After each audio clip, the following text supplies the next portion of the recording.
صحیحه و ضعیفه کې پاغه باندې سندی کلام کړی دی.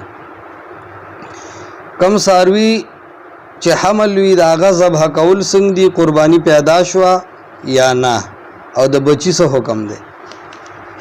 دا ابو داود اور ترمذی شریف کې روایت هم ده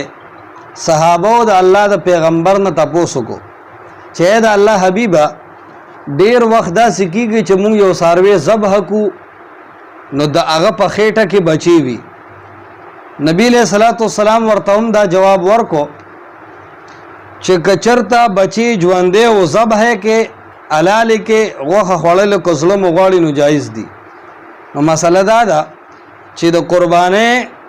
ساروی اول خو پکار دادی چې حمل والا ساروی د ذبح نه کړی شي،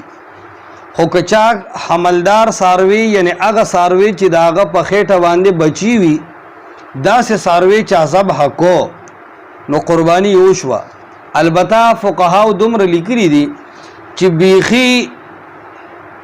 د حمل زیات وخت شوی او بچی پیدا کېدو ته وخت لږ پاتې وي بیا قربانی کول مکروه دي، خو قربانی ادا شوا. بچی چې وشو نو که ژوندی وي نو هغه ذبح کا او حلال دی غوښه، او کچر تکي بچی وشو خو مړ دی نو ذبح کوي هم او بیا مردار دی. اوس که یو سړی قربانی غوا بیزه وغیرہ حلال کړل او بچی پیدا شو، اوس بچی ژوندې د خودي ذبح نه کو نو د قربانې د ورځو نه بعد دا بچی به صدقه کې دا بزان د پاره نه استعماله،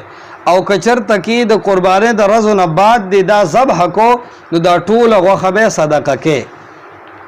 او کچر تکي صدقه دې نکړه غوخه د اوخړه نو د دغه برابر قیمت دا بیا پتا باندې لازم ده چې دا صدقه کی، یعنی مطلب دا چې دا قربانې د ساروی دا بچي بیا په ذاتی استعمال او ذاتی فائدہ کې نه راولي.